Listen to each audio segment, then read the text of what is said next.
tardes, soy Alec Jordana desde Ciudad Modelo y me da muchísimo gusto darles la bienvenida a esta transmisión. El día de hoy contaremos con la presencia del ingeniero Andrés Farías, del maestro Rafael Sarmiento y del doctor Melitón Lozano, secretario de Educación del Estado de Puebla.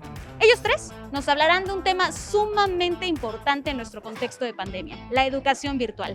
Así que quédense con nosotros, coméntenos, compártanos y vamos a conocer más de este evento. Bienvenidos.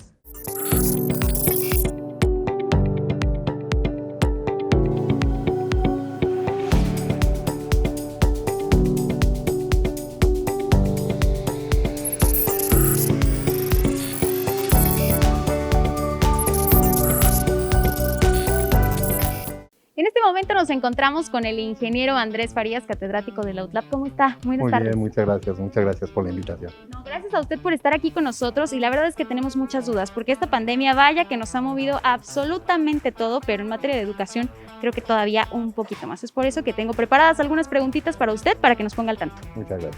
Por aquí le quiero preguntar, ¿cuáles son los principales retos a los que se han enfrentado las instituciones educativas a lo largo de esta crisis sanitaria?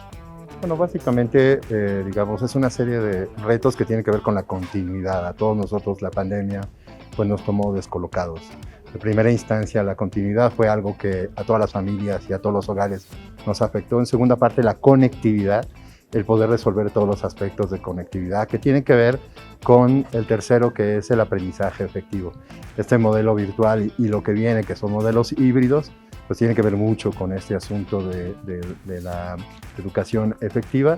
Y por último, una serie de estrés que se generan en los educandos y en los educadores, porque este asunto de ver a una pantalla y tener encuadrado solamente una cara, pues ha representado estrés, además de que ha habido un sobretrabajo general. Y bueno, como catedrático de esta institución, me da curiosidad, ¿cómo fue que la UTLAP, en un primer momento, cuando todavía estábamos en una incertidumbre mucho más grande que la que tenemos en este momento, dio continuidad a las clases tanto a nivel licenciatura como en posgrado? Bueno, en general todas las universidades tuvimos que hacer un alto en el camino, aproximadamente duró entre 3 y 5 días, en los cuales hubo un replanteamiento. Afortunadamente el espíritu de comunidad, pero sobre todo el esfuerzo de las familias mexicanas, en general en todo el mundo, nos ayudó a replantear los esquemas de trabajo virtual, desde el modelo licenciatura, posgrado. Los muchachos están muy acostumbrados a trabajar con su computadora, pero al mismo tiempo también los docentes tuvimos que acostumbrarnos. Hubo una serie de capacitaciones y sobre todo lo que se le llama el peer coaching, la ayuda entre docentes, que es motivo, por cierto, de esta charla para compartir las experiencias de lo que hicimos bien y también qué no deberíamos de hacer para migrar los modelos presenciales a modelos digitales y modelos híbridos que en el 2021 vamos a ver. Y a propósito de este último punto, me gustaría preguntarle, ¿de dónde surge esta propuesta de un modelo híbrido de educación que me parece sumamente interesante? Nosotros venimos manejando, y eso todos lo sabemos porque tú, yo y nuestra amable audiencia hemos manejado modelos presenciales, y estos últimos meses han sido modelos virtuales solamente. Lo que viene en un futuro, porque sé que vamos a derrotar, digamos, esta pandemia, son modelos en los cuales la virtualidad llegó para quedarse. Y entonces vamos a expandir y vamos a tener la oportunidad de que las aulas no solo se queden en los asientos y en lo presencial, sino que además el aula se expanda de manera virtual a ocupar otros espacios para beneficio, obviamente, de primera instancia las familias y sus educandos, pero también del docente. Ya nos adelantaste un poquito, pero platícanos un poquito más a detalle en qué consiste este modelo híbrido una vez que ya se pueda poner en marcha. El modelo híbrido plantea la posibilidad de que el alumno pueda o no estar presente en la sala de clase. Para eso necesitamos salas de clase inteligente que permitan al docente, estando presente en la sala, pueda atender la educación virtual de una persona que esté presente en la sala, pero que también de un educando, de un estudiante que esté en remoto. No solamente en el intercambio de conocimientos, pero también de experiencias. Y eso es algo muy bonito porque eventualmente podamos tener a un gerente de producción, un gerente de mantenimiento, a un piloto de avión participando activamente en las clases y pudiendo intercambiar conocimientos con todos nosotros. Por eso ese es el carácter híbrido de los recursos presenciales, combinarlos con los recursos virtuales. Y además, de esta manera, pues no se pone en riesgo a los alumnos, aquellos que deciden acudir a las aulas lo hacen y aquellos que no pueden hacerlo desde casa, ¿cierto? Y mantener una sana distancia Claro. que permita atender a cierto número de personas presenciales y a otro número de personas virtuales. Y sobre todo garantizando este tema de que te quedes en casa o vayas al aula, estás aprendiendo exactamente lo mismo. Me parece interesantísimo. Oye, quisiera preguntarte, porque sabemos que la UTLAP es una de las universidades pues, más grandes, más reconocidas y más bien posicionadas dentro de nuestro estado y en general creo que en todo nuestro país, pero ¿cómo es que podrían otras instituciones educativas de todos los niveles, sé que probablemente sea más sencillo a nivel profesional, a nivel posgrado, pero en todos los niveles, ¿cómo podrían retomar este tipo de modelo híbrido? Hay varias herramientas en la red que permiten, en una forma más accesible, de hecho, investigadores como yo y algunas iniciativas particulares estamos desarrollando soluciones alternativas para que instituciones, afortunadamente la universidad tiene una tradición de herramientas de mucho tiempo, pero esas herramientas existe hoy, provocado por la pandemia, una gran oportunidad de que se accedan de forma poco más accesible en materia de costos y hay plataformas, el motivo de la charla que vamos a dar hoy, que permiten que empieces a tener una accesibilidad a esas soluciones, seas la institución del tamaño que seas. Nosotros como universidad también estamos teniendo una vinculación muy fuerte para apoyar a cualquier institución en materia de la preparación de migrar tu clase presencial al mundo digital. Pues muchísimas gracias, ingeniero. De verdad tenemos mucha curiosidad de su ponencia. Vamos a estar atentos y lo vemos más adelantito. Muchísimas gracias. Gracias. Hasta luego. Y estamos con el maestro Rafa Sarmiento, coach en programación neurolingüística. ¿Cómo estás, Rafa? Qué gusto. Muy feliz, muy contento, mi estimada Ale. Qué gusto tenerte aquí y sobre todo para que nos pongas al tanto sobre varios temas que nos preocupan a todos los estudiantes, a todos los docentes y a todos aquellos que están pendientes de este programa de educación virtual. Y bueno, sobre tu ponencia, que más adelante vamos a estar bien pendientes del tema, pues me gustaría que nos adelantaras un poquito a qué se refiere el concepto de disrupción. Claro, mira, normalmente el tema de la disrupción lo vemos enfocado en el ámbito de la tecnología, como es bien sabido, y es una palabra que incluso está de moda, pero que ha llegado. Ahora, el tema es verlo a otro nivel. ¿A qué me refiero a otro nivel? La vida periódicamente nos va a estar metiendo en esos procesos de disrupción personal. Cuando digo disrupción personal significa algo como que se rompió de una manera habitual, tradicional, por lo tanto ahora se opera de manera diferente en la mente, en el comportamiento. Y la vida siempre nos va a estar metiendo cada determinado periodo, a veces son 5 años, a veces son 10 años, a veces son 3 años, no sabemos. Y a eso se refiere el tema, donde ahora la vida te sacude drásticamente para innovar, sobre todo. Perfecto. Oye, ¿y cómo es que se llega a ese punto de disrupción personal? Es muy curioso de cómo se llega y me encanta mucho tu pregunta. Aquí yo creo que la vida tiene preparado para cada uno de nosotros un momento, un espacio para llevarnos a esos rincones y ahí es cuando se dispara. A veces hay personas que, lo que voy a decir, lo lamento mucho, a través de algún accidente que, claro, lo lamento mucho, pero a veces es a través de la pareja o de los hijos o de que conoces a una persona clave y esa persona clave te va a llevar a otro nivel. Y ahí es cuando se da este rico proceso. Oye, ¿y cómo afectaría en este contexto de pandemia la disrupción personal? Yo creo que pues esto también puede ser un punto de quiebre para muchos, ¿no? Claro. Precisamente porque es un punto de quiebre. Y al decir un punto de quiebre, significa que no estábamos preparados para esto. Nadie estábamos preparados para esto.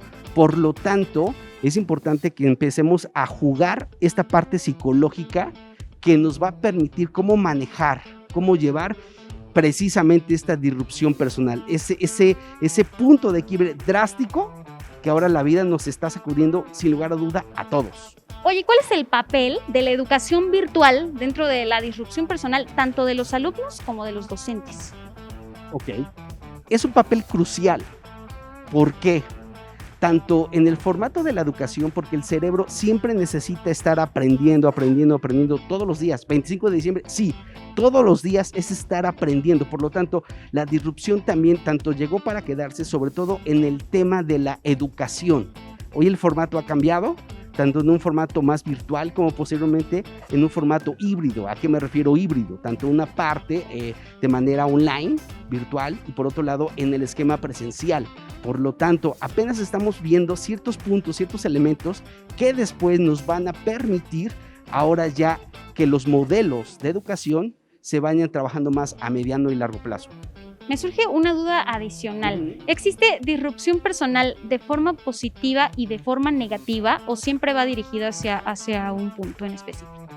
Muy buena pregunta. Cuando no sabemos manejar esta disrupción personal, decíamos, el destino tiene determinados momentos. Cuando no lo sabemos manejar, nos marca la vida. Tan es así que las personas quedan tan marcadas que quedan ahí. Por lo tanto, hay ese tema negativo cuando las personitas no lo saben manejar y todo lo contrario, cuando a partir de ahí crecen y surgen como ave fénix. Oye, y tú eres un experto en el tema. Ya para terminar con tu entrevista, por favor, platícanos cuál es la relación entre programación neurolingüística y disrupción personal. Son íntimos amigos. ¿A qué me refiero? La programación neurolingüística lo que nos permite es estar actualizando nuestros programas mentales que tenemos en la mente. Eso tiene mucho que ver porque nos acompaña a cómo llevar este proceso de disrupción personal, donde el cambio ya es sí o sí. Y ahí es donde entra la programación neurolingüística, más que para agilizar, nos da las herramientas de cómo llevar todo este proceso de innovación y de cambio a través de esta disrupción personal. Pues muchísimas gracias, Rafa, de verdad ha sido un gusto. Tú ya has platicado con nosotros en Canal 6 y encontrarte de nuevo aquí en este evento de educación virtual, de verdad que nos pone muy contentos. Vamos a estar bien pendientes de tu ponencia y te vemos más adelante. Un gusto para mí, Ale. Gracias. En este momento estamos con el doctor Melitón Lozano, quien es el secretario de Educación Pública y que hoy nos engalana su presencia en este evento de educación virtual. ¿Cómo está, secretario? Muy bien, muchas gracias. Aprecio la invitación. Muchas gracias por acompañarnos y bueno, tenemos muchos temas que platicar con usted, pero primero quiero preguntarle una cuestión, porque tomar clases no siempre es sinónimo de aprender. En este sentido, ¿cómo es que se está trabajando en garantizar el derecho a la educación para todos los estudiantes en Puebla? Claro que sí. Lo primero que quisiera afirmar es que la educación es un derecho. Por el hecho de haber nacido dentro de la especie humana, tenemos derechos humanos. Y el derecho fundamental es el derecho a la educación. Por lo tanto, hay que garantizarlo, en crisis o no en crisis. El reto que tenemos es cómo garantizamos este derecho ahora con las transformaciones de estar en un aula al estar en casa. Y ha tenido que haber un gran trabajo, un gran compromiso de maestras, maestros y una gran creatividad para generar procesos de adaptación y no creer que la educación a distancia sea sinónimo de Internet. Entonces, hoy los maestros y maestras han tenido que flexibilizar los procesos, generan guías contextualizadas para los alumnos. Muchos maestros visitan a sus alumnos los días lunes, regresan el viernes a la retroalimentación, utilizan grabaciones de clases adaptadas a los intereses y necesidades de los alumnos. Han participado más de 500 maestros grabando contenidos en el Sistema Estatal de Telecomunicaciones. Por otro lado, las estaciones de radio también son de gran ayuda. Existen aplicaciones en el celular, tenemos datos sistematizados que aproximadamente el 80% de los alumnos tienen un dispositivo, sea computadora, sea celular, y hay una aplicación que se llama Nearput, que ha sido de gran utilidad y la estamos utilizando. Por otro lado, se tienen los libros de texto. El libro de texto es la base y generalmente están organizados de tal suerte que generen un proceso educativo. Entonces, todo este conjunto de herramientas son de las que hemos echado mano para poder llevar a cabo y garantizar el derecho a la educación en estas circunstancias. Perfecto. Y un poco en este sentido, ya nos ha adelantado algunas de las estrategias y algunos de los materiales que se han utilizado durante la pandemia, pero ¿cómo es que se garantiza el derecho a la educación, sobre todo en las comunidades marginadas? ¿Y qué es lo que va a suceder con estos estudiantes una vez que podamos superar la pandemia, podamos regresar a las aulas? ¿Qué estrategias se van a implementar para que ellos puedan regular sus conocimientos? Claro. Algo sumamente importante es recuperar los saberes de los alumnos y las alumnas. De pronto creemos que los saberes, diríamos, oficiales, formales, son los únicos, y no. Todos los niños, las niñas, los adolescentes tienen saberes familiares, comunitarios que hay que recuperar. Segundo, es sumamente importante diagnosticar el aprendizaje, pero diagnosticarlo a partir de las circunstancias. Es decir, el punto base no es la comparación de un alumno con otro, sino es La comparación en sí mismo, cuál es mi punto de partida y por dónde tengo que avanzar en la consecución de los aprendizajes. Y la otra tiene que ver con procesos de compensación. Sí, indudablemente que se logran muchos de los aprendizajes, pero otros quedan necesariamente dispuestos para una compensación y es lo que tenemos que hacer. Ahora bien, la pandemia yo creo que nunca se va a superar del todo, más bien hay que aprender rápidamente, generar respuestas pertinentes y adaptarnos a esta nueva circunstancia. Y una duda que seguramente será del interés de muchas de las personas que nos están viendo en este momento es ¿cuál es el papel de los padres de familia dentro de este proceso de educación a distancia, de educación en línea? ¿Hasta dónde deben involucrarse? ¿Hasta dónde deben quedarse? Y sobre todo, ¿qué pasa con aquellos papás que por trabajo o por su formación no pueden estar tan al tanto de sus pequeños? Muy valioso el aporte de los padres de familia y les envío un reconocimiento porque gracias a ellos también ha sido posible salir adelante en esta crisis. Y siempre le decimos que no se estresen, que los papás estén tranquilos porque no les toca a ellos enseñar. Les toca 3 cosas. Primera, garantizar las condiciones para que puedan ellos estar en el hecho educativo. Y cuando digo garantizar significa pararlos temprano, que se bañen, que estén en una atmósfera adecuada. No se requieren lujos, una mesita, su cuaderno, su libro y listos. Segundo, que puedan estar monitoreando su trabajo. A ver, siéntate, si ya te cansaste, descansa un poco. Y finalmente, estar atentos a la estabilidad emocional, porque los niños, las niñas, indudablemente que tienen transformaciones emocionales muy fuertes en este cambio y que estén atentos y que la comunicación con sus maestros sea muy estrecha para poder buscar alternativas. Eso es lo que les pedimos a los papás, no que enseñen matemáticas, física, nada de eso, solamente que apoyen y que motiven a sus hijos. Totalmente. Y secretario, ahora vámonos con los maestros. Sí. ¿Cuáles han sido los principales retos para los docentes a lo largo de estos meses de pandemia y cómo es que los han asumido? Claro, mira, el principal reto es tener que haber llevado a cabo un proceso de adaptación. No es lo mismo estar en el aula y tener ahí a los alumnos y de pronto tenerlos a distancia. Es como si fuéramos un explorador. Yo voy a guiar a alguien a distancia y si lo tengo enfrente le digo izquierda, derecha, pero si lo tengo lejos, tengo que generar una ruta. Eso es importante.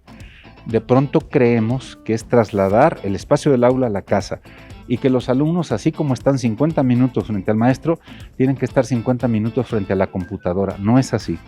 No debe ser así, sino que se tienen que generar adecuaciones. ¿Como cuáles? El trabajo sincrónico y asincrónico. Muchos alumnos podrán estar conectados, pero muchos otros no. Entonces los maestros y las maestras han tenido que generar contenidos de los cuales en cualquier momento se puede acceder. Existe un repositorio y los alumnos en su ritmo, en su tiempo, pueden acceder a estos contenidos y trabajarlos de manera independiente. Perfecto. Y una última pregunta, secretario. ¿Qué repercusiones podría tener el distanciamiento social tanto en los alumnos como en los docentes? Mira, a mí me parece que puede haber repercusiones positivas y negativas. Una repercusión positiva es la mayor convivencia con la familia. Existe mayor vínculo. Probablemente había distanciamiento y seguramente poca integración y poca convivencia. Ahora, a la fuerza, ha habido mayor convivencia entre padres, hermanos y muchas actividades están orientadas a la integración. Y tenemos testimonios donde los papás, los hermanos ayudan, colaboran. Por otro lado, existe principalmente incertidumbre. La necesidad del contacto es fundamental. Existe también un poco de depresión, estrés y la falta de certidumbre en el logro de los aprendizajes. Hay maestros que retroalimentan muy bien, pero otros por la dificultad no lo pueden hacer sistemáticamente y entonces el alumno dice, bueno, estoy logrando, no estoy logrando, ¿qué me falta? Porque en el aula tenía mayor certeza. Este tipo de sensaciones, de emociones, de sentimientos, de actitudes, las tenemos que ir identificando para que los maestros generen la compensación en el aprendizaje, tanto cognitivo como emocional, con todos los alumnos. Pues muchísimas gracias, secretario. De verdad que nos ha iluminado en muchas de las dudas que tiene nuestra audiencia y seguramente lo hará todavía más en su ponencia. Claro Vamos a que estar bien sí, con pendientes. todo gusto. Gracias. Muchísimas gracias. servirte. Continuamos con más.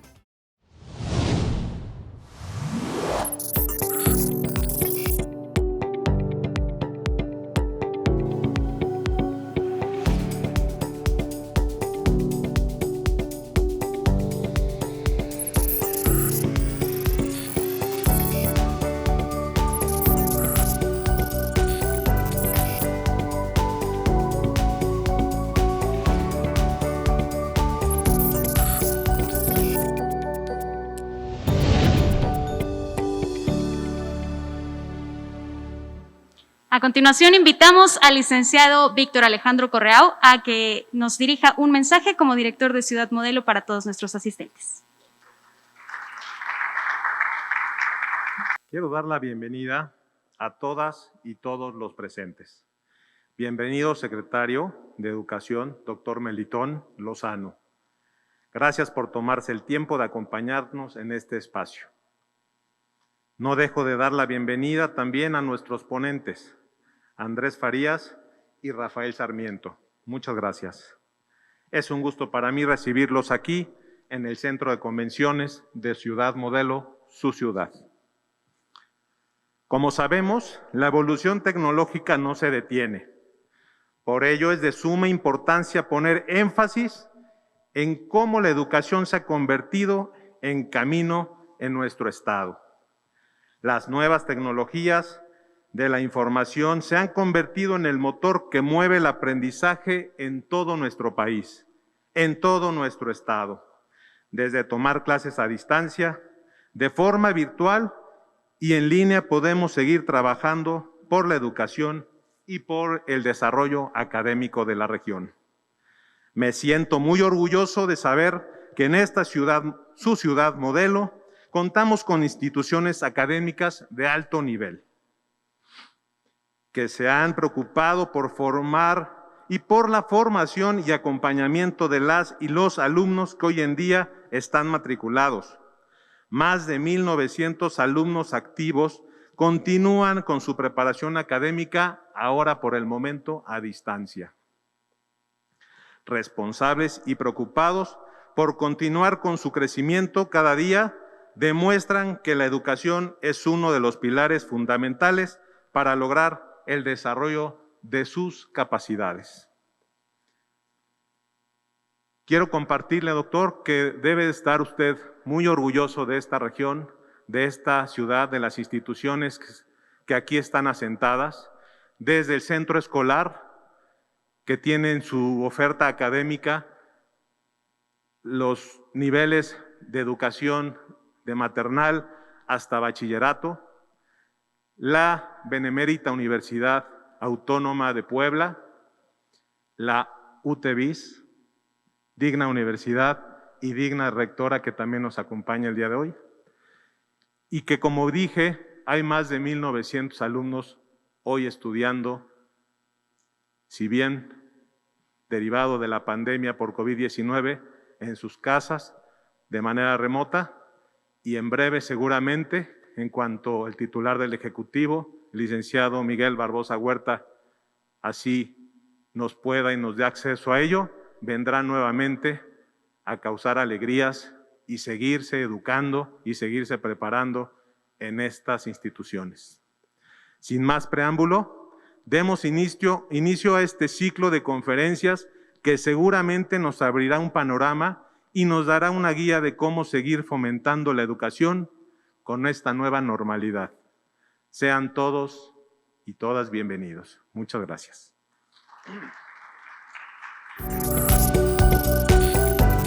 Momento de comenzar con el primer tema de esta tarde, que es uso de herramientas tecnológicas para modelos de educación híbridos, a cargo del ingeniero Andrés Farías González.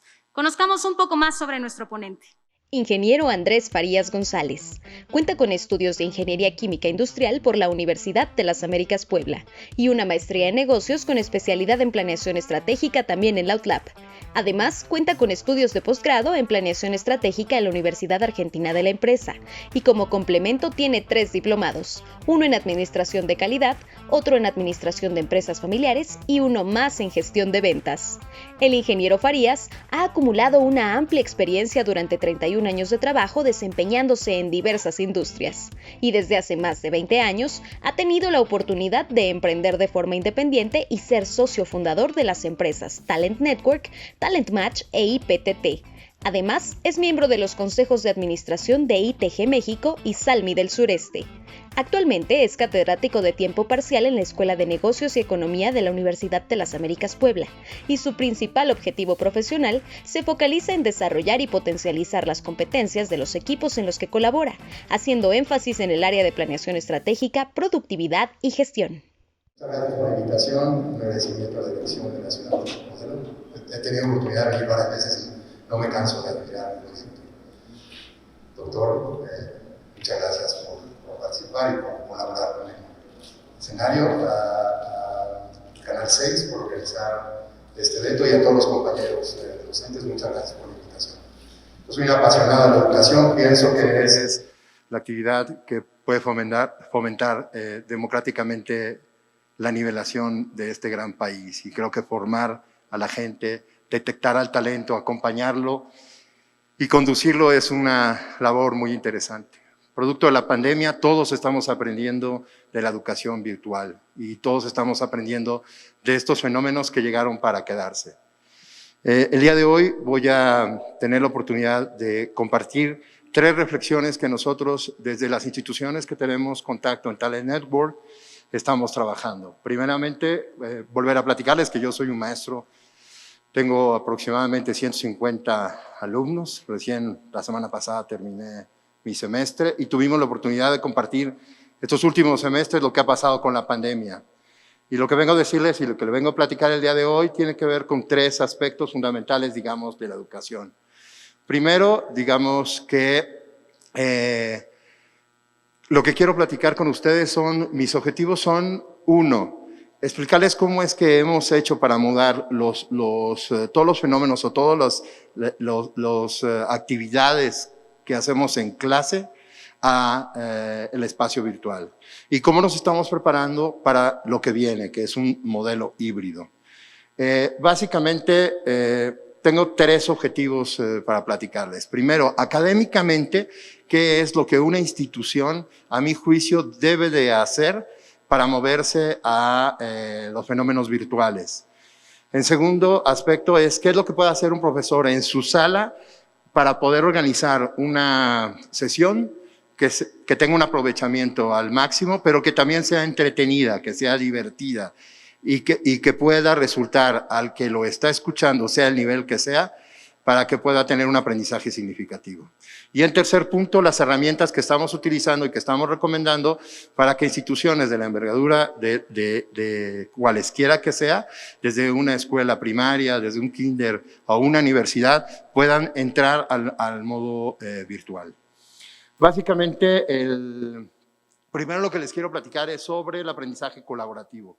El aprendizaje colaborativo en aulas virtuales, nosotros nos estamos dando cuenta que es una de las formas más significativas de cooperar. Y al cooperar, al enseñar, al ser un desafío, esa es la forma en la cual tú puedes aprender más. Es decir, a medida que hagas competencias en tus salas de clase, a medida que los chicos interactúen entre sí y puedan competir de cualquier manera, el aprendizaje se va a elevar. Esa forma de competir ahora tienes una ventaja y una desventaja. Cuando tienes a los chicos presentes, pues tú puedes tener un acercamiento que puede tener muchísima comunicación no verbal y darte cuenta cómo ellos están compitiendo y tú poder competir con ellos. El problema del Zoom y de cualquiera de las herramientas que ustedes mismos están utilizando es que prácticamente hoy estamos viendo solamente la cara, y eso si los chicos quieren prender su cámara. En la mayoría de las ocasiones normalmente no prenden su cámara, ¿no? Es muy difícil, causa mucho estrés. Para eso, pues tienes que tener una programación que tenga, digamos, la lógica más adecuada. Y eso es lo que les quiero platicar, de qué lógica tiene que ver con la preparación de tu clase. La comunicación en comunidades virtuales, pues básicamente se basa en un espacio virtual que tiene que promover tres cosas: una discusión, una reflexión y una toma de decisiones. La discusión puede ser desde un punto de vista, dependiendo del grado que estés enseñando, que puede ser desde el punto de vista de enfrentar dos opiniones o verdaderamente plantear un problema. Y ese planteamiento de problemas pues va a ser lo que te va a hacer rico el modelo del debate. Sin embargo, esta discusión pues tiene que tener ciertos principios. Primero tienes que articular qué discusión, qué es lo que vas a discutir. El segundo es qué conflicto les vas a causar y por último es cómo vas a construir conocimiento a través de esa discusión, el planteamiento normal. No sé si ustedes han notado que hasta ahorita no he hablado de computadoras, estoy hablando de fenómenos de educación simples. En ese sentido, nosotros creemos mucho en el proceso de generar conflicto de Vygotsky, que es a través de experiencias reales puedas tratar de explicarle a tus alumnos cómo funcionan las cosas. Les doy un ejemplo. Este semestre a mí me tocó dar clases de cultura emprendedora, de creación de empresas y de fundamentos de administración, primero, tercero y quinto semestre. Lo que hicimos fue, a través de retos fomentados de manera virtual, provocar salas de discusión en los cuales todos los alumnos en esos semestres tuvieron la oportunidad de ir planteando, primero, cuál es la misión de una empresa, por ejemplo. Segundo, qué tipo de empresa podrías crear, cómo podrías conocer tus clientes. Intentamos que los alumnos conocieran aproximadamente a 30 clientes, cada uno de ellos. Después de eso, que organizaran un evento virtual con esos 30 clientes en los cuales, sin pagar ellos nada, es decir, consiguiendo algún tipo de patrocinio, etcétera, pudieran tener, digamos, alguna interacción con los clientes. Todo esto que les platiqué lo programamos en la primera semana de clases. En la segunda semana de clases, en equipos de 3, todos lograron su cometido. Al final de la semana de clases les pedimos que relataran qué fue lo que hicieron. Y entonces, después de todo esto, les empezamos a platicar que eso que ellos hicieron, pues es parecido a un evento como el que estamos haciendo. Y para un chico de 17 a 20 años, es algo extraordinario empezar a reconocer que ellos hicieron la planeación, la organización, la ejecución y el control, que son todos los pasos de la administración de forma viva. Es decir, primero les demostramos cómo se hace y después les enseñamos que eso que habían hecho es un aprendizaje significativo. Esos aprendizajes significativos pues dependen de muchas herramientas. Las herramientas pues tienen que ver con la interacción, por ejemplo, que estamos teniendo ustedes y nosotros. En ese momento nosotros nos planteamos una duda.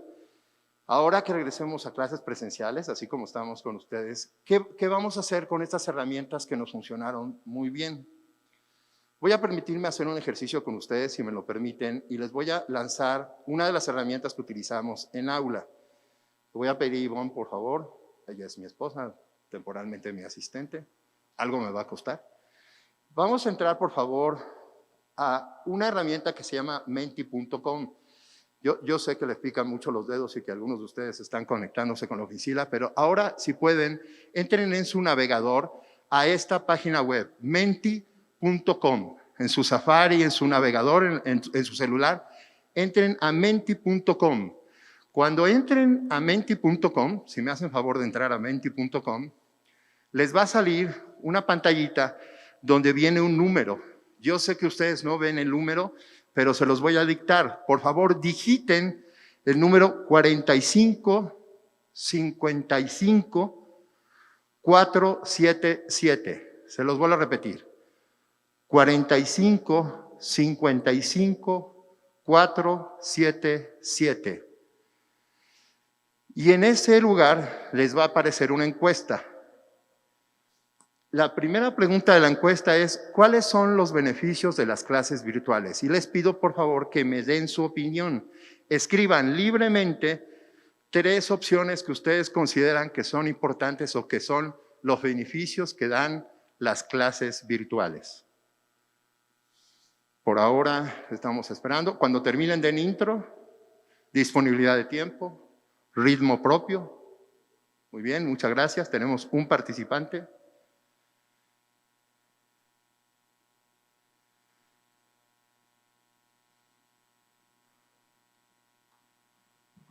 No sean tímidos. Pueden poner cualquier palabra que ustedes quieran.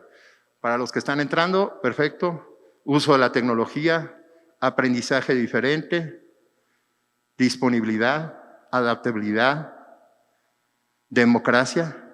Muy bien. Si se fijan, lo que estamos haciendo en este momento, aún presenciales, estamos interactuando ustedes y yo como docente, ustedes como educandos, en un proceso en el cual yo puedo hacer inclusive un estudio demográfico. Muchísimas gracias. Como efecto de ejemplo, voy a lanzarles una segunda pregunta. Por favor, Ivonne. La segunda pregunta es, ¿qué problemas detectas con las clases virtuales? Es decir, ¿qué es lo que tú consideras que es problemático en una clase virtual? Y es la misma dinámica, ustedes pueden anotar su respuesta. Si se fijan, esta herramienta nos permite, nosotros hemos hecho estudios en su momento hasta con 1000 personas, pero hemos hecho estudios online que nos han permitido conocer que efectivamente el problema número uno, el desafío, es la conectividad.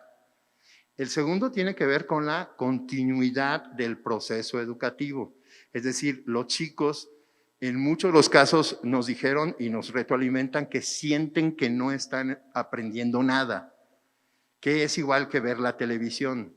Entonces, ahí tuvimos que hacer un alto en el camino para ver cómo replantábamos eso, cómo solucionábamos eso. Falta de recursos, no preparación, falta de colaboración, falta de empatía. Y la última pregunta es la siguiente, por favor, Ivonne. ¿Qué herramientas virtuales conocen ustedes? Por ejemplo, una que ya conocen es esta, se llama Menti.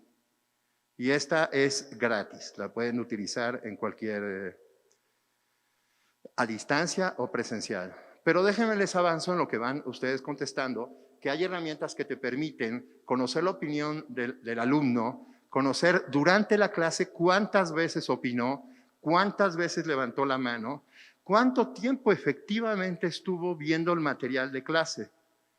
De hecho, yo me sorprendí, algunas herramientas a este semestre te permiten saber cuántas veces, aplicando en un examen, si lo está haciendo en una computadora, estuvo viendo la pantalla o no. Es decir, no sé cómo les fue a ustedes, pero yo sí sabía usar bastante bien mis acordeones. Ahora no, la computadora te va a calcular si tú estás viendo la pantalla o puedes voltearse. Ese es en Blackboard se llama Respondus Lockdown Browser. Y el monitor a los chicos puede revisar sus pupilas en dónde están enfocando. Este uso de la tecnología, muchísimas gracias. Zoom, Google, Ultranet, Padlet, Classroom, etc. Lo que les quiero decir que ahora, en los procesos virtuales, no sé si se hubieran dado cuenta que si yo estuviera en una sala normal, les hubiera pedido que pasaran al pizarrón y que escribieran, no hubiera tenido la oportunidad de casi conocer la opinión de todos ustedes. Lo que les quiero decir es que las herramientas virtuales vienen al aula para que los nuevos modelos híbridos permitan al profesor conocer cosas que antes no podía conocer. La virtualidad entonces no es, digamos, el objetivo. El objetivo es seguir pensando que estamos en una sala de clases. Cada vez que tenemos un contacto con grupos docentes y les recordamos sus clases en la normal, les volvemos a explicar que educar seguirá siendo un proceso muy similar al que aprendimos todos nosotros los docentes. El secreto es cómo utilizar las herramientas virtuales para beneficio de los educandos, pero también para facilitar la vida del docente. En ese sentido, por favor, Ivonne, gracias. Nosotros empezamos a identificar cuáles son los procesos pensantes que tenemos que, digamos, llevar a cabo, sobre todo en materia del aula. Y voy a hacer un pequeño repaso, yo sé que ustedes todos lo saben, pero esa es la taxonomía solo de Biggs, que va desde los chicos en primaria que están memorizando, los chicos que empiezan a aprender, por ejemplo, el sistema digestivo, ¿se acuerdan? La boca, el estómago, los intestinos, Este es un proceso en el cual identifico y realizo unidireccionalmente las cosas.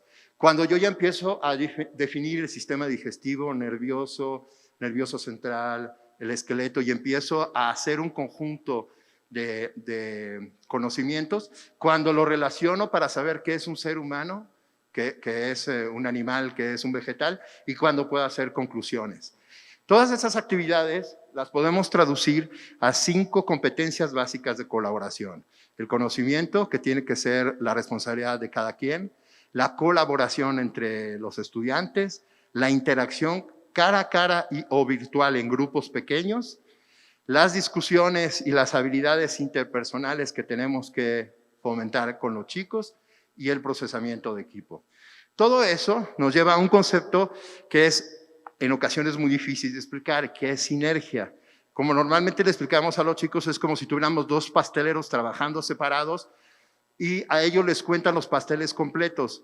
Uno puede hacer 2 pasteles y un cachito y otros 2 pasteles y un cachito. Si trabajan de formas separadas, como solo les cuentan los pasteles completos, pues obviamente los pasteles que pueden entregar entre los 2 son 4. Pero si trabajan juntos, esos 2 pasteles y cachito y los otros 2 pasteles y cachitos se pueden complementar de tal manera que puedan ser 5 pasteles. Entonces, la virtualidad, una de las primeras cosas que nos presenta es la posibilidad de que trabajemos juntos para lograr tener mayor productividad. En ese sentido, y no los quiero aburrir, esta es una parte indispensable que es la planeación de las clases didácticas. Lo primero que hay que hacer es una escaleta de contenidos, como si fuéramos a producir realmente este evento, donde tenemos un guión y tenemos los objetivos, las competencias que queremos lograr, el sílabus, la forma en que voy a calificar el libro de texto y todas las actividades que tengo que hacer. Y eso nos va a permitir, durante todas las sesiones de mi semestre, saber exactamente qué le quiero enseñar a cada uno de los chicos y cuál es la actividad principal. Y en cada sesión, por minuto, yo puedo determinar qué es lo que tengo que hacer. Pero en muchas ocasiones yo he visto que en algunos docentes confunden la virtualidad con jugar. Y recuerden que la función principal es enseñar. Entonces, en ese caso, nosotros recomendamos que la planeación de las clases lleve una cierta secuencia que esté enfocada a la formación del reto que les había comentado. Y en ese sentido, tenemos tanto la escaleta como contenidos y la organización, y cuando sabemos qué es lo que tenemos que hacer en la sala para provocar esa sinergia, entonces yo ya puedo utilizar herramientas. Nosotros las 2 herramientas que más utilizamos son Blackboard y el Google Classroom, que es básicamente lo que estamos haciendo todos. Pero sobre todo, por cierto, esta presentación la dejo para quien quiera, les vamos a dejar nuestros datos de contactos. Aquí les sugiero 22 plataformas. Existen más de 60 plataformas validadas por nosotros en las cuales no necesitas pagar lo que te paga una franquicia de Blackboard, porque no todo el mundo y todas las instituciones tienen la posibilidad de pagarlo. Por otro lado, tenemos herramientas para videoconferencias que ustedes las conocen muy bien, sobre todo las internas de Google Classroom, que utiliza Meet, que es la que más recomiendo. Y nosotros recomendamos mucho el uso de videos, que por cierto, con mucho gusto, yo estoy viendo que en general la SEP y todo el mundo tiene unas producciones. Yo doy clases basado en mucho del material que desarrolla SEP. Eso, pues yo quiero dar un reconocimiento público, que realmente los contenidos que tiene SEP en todos los niveles son formidables. Por último, en exámenes yo recomiendo Google Forms, que es una de las que más utilizamos nosotros los docentes, amén de Blackboard, y recomiendo 5 herramientas. No voy a hacer una demostración por el tiempo, pero la primera tiene que ver con Mentimeter, que es la oportunidad que tú tienes de interactuar con los muchachos. La segunda es Kahoot, no sé si alguno conozca Kahoot, pero es la oportunidad de hacer competencias divertidas y dinámicas con los chicos, para las mismas competencias que hacíamos antes, hacerlas virtuales. Padlet, que son pizarrones virtuales en los cuales tú puedes pasar al pizarrón a los chicos. Les vuelvo a insistir, nosotros, por ejemplo, ahora que estuvimos revisando con los chicos sus comportamientos, se quedaron sorprendidos, igual que nosotros, que muchos de estos robots les califican, por ejemplo, cuántas veces levantaron la mano durante el semestre, cuántas veces participaron abriendo su micrófono, cosa que un maestro en clases presenciales no puede contabilizar. En este caso, los robots ayudan. Para administración de tiempo, el online stopwatch y lo que es Pomodoros. Básicamente, estas son las herramientas, el Padlet, el Kahoot y redes sociales. En este caso, yo te recomiendo que no te pelees con las redes sociales, sino que las uses como un elemento que te permita llegar más fácilmente con los chicos. Les dejo aquí para explorar más de 50 herramientas que son completamente gratis y que te pueden ayudar en el salón de clases. Quien quiera que podamos ayudarles, tenemos en Talent Match una asociación que hacemos muchísimo peer coaching, muchísimo apoyo de docente-docente. Y la reflexión mía es que la mejor manera de aplicar herramientas es usarlas. Realmente, si todos añoramos la forma en la cual yo dicto un curso y los alumnos tienen que aprender, no digo que eso sea mal. Lo que estoy diciendo es que tú dictes tu curso, pero que además generes conflicto, generes polémica, generes exámenes y generes una retroalimentación con los chicos. Básicamente, esta es la bibliografía, digamos, de la presentación que le estoy haciendo y les recuerdo 3 fases entonces para llegar a modelos virtuales. El número 1 es definir los objetivos en los cuales tú vas a provocar una interacción rica con los estudiantes, qué es lo que quieres enseñar. El número 2 es cómo vas a estructurar tu clase y eso, como número 3, te va a permitir usar las herramientas.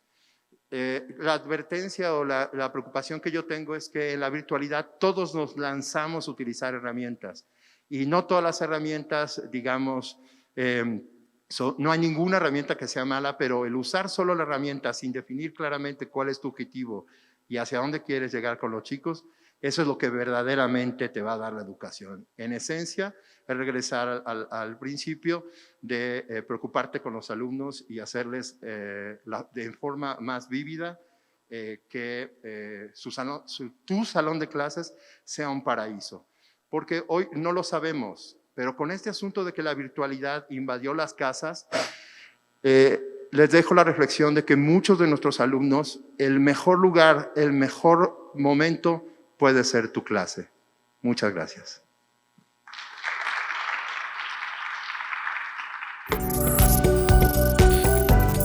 Y es momento de dar paso a la segunda ponencia de esta tarde a cargo del maestro Rafael Sarmiento Medina, quien nos hablará sobre disrupción personal. Pero antes, conozcamos un poco más sobre su trayectoria. El doctor Melitón Lozano Pérez es originario de Izúcar de Matamoros, Puebla. Profesor de normal primaria, egresado de la Unidad Escolar Particular Miguel Cástulo de Alatriste. Licenciado en Educación Media con la especialidad en Biología por la Normal Superior del Estado. Especialista en Planeación Participativa formado en la Universidad Javeriana de Colombia. Cuenta con una maestría en Investigación Educativa por la Universidad Iberoamericana y un doctorado en Educación avalado por la Universidad Iberoamericana y el ITESO de Guadalajara. A lo largo de su trayectoria laboral, ha sido profesor de maestría, facilitador de diplomados para docentes y directivos de educación media superior y educación básica en varios estados de la República Mexicana y desde 1985 ha desarrollado una práctica docente en los niveles de primarias, secundarias técnicas y generales, así como en el Colegio de Bachilleres del Estado en los cargos de jefe de materia estatal de investigación educativa y docente en el plantel 12 de Izúcar de Matamoros.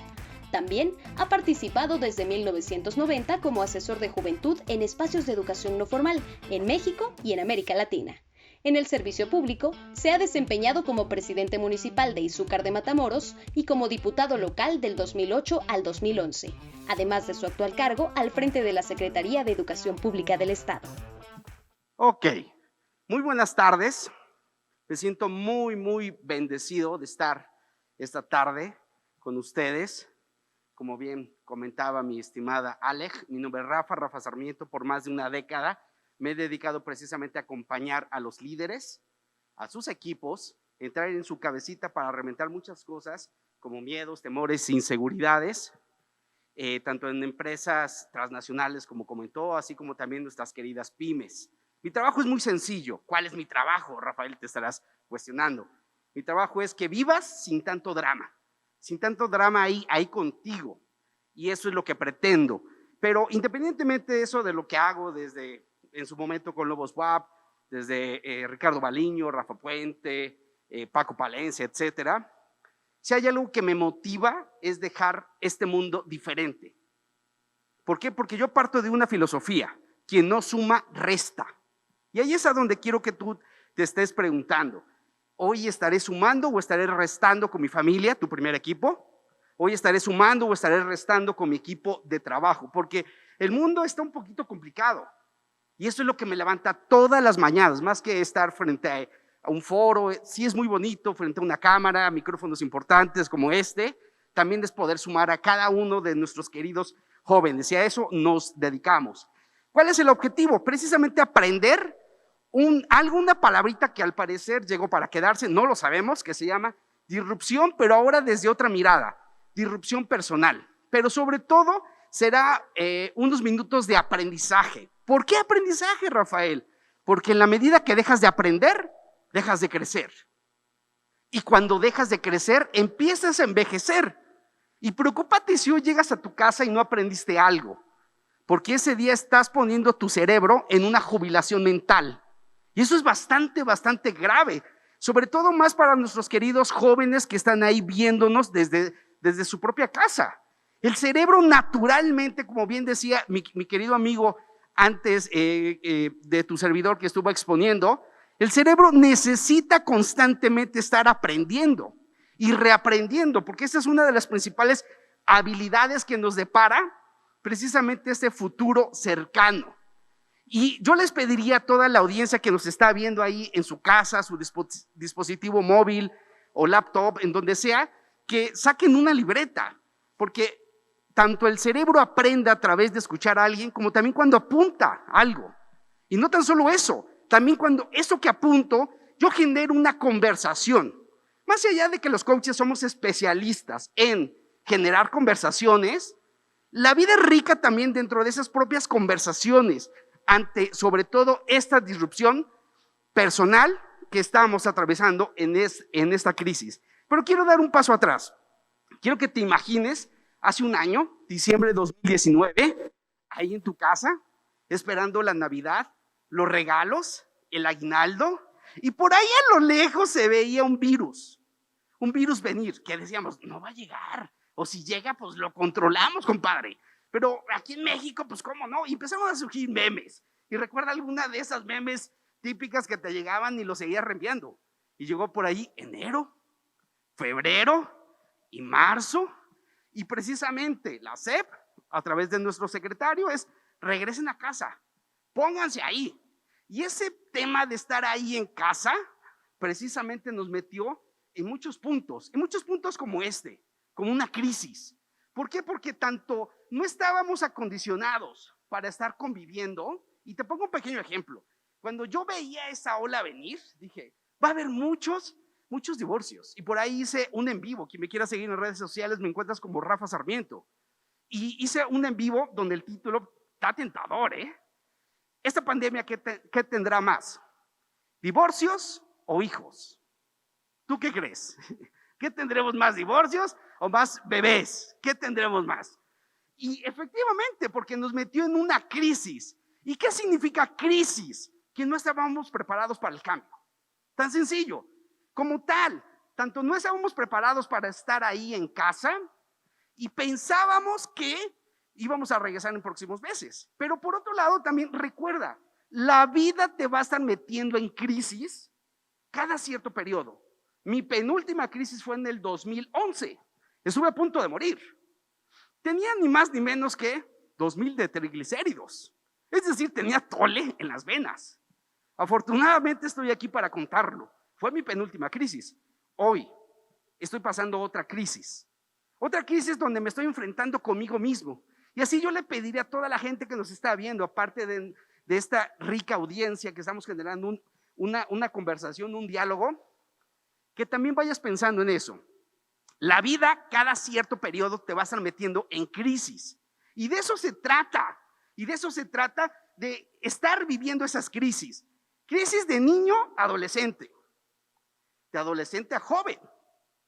Y sobre todo que a veces nos cuesta tanto trabajo voltear hacia el pasado. Y lo primero que decimos como jóvenes, mis papás. Cuando yo digo que tus papás ya hicieron lo mejor, ¿qué fue lo mejor? Hacer el amor. De ahí vienes tú. Pero a veces, aunque estamos aquí, hoy, 2020, mentalmente estamos en ese pasado. ¿Y cómo estamos en ese pasado? Porque no hemos cerrado esos ciclos de esas crisis que tú y yo hemos vivido.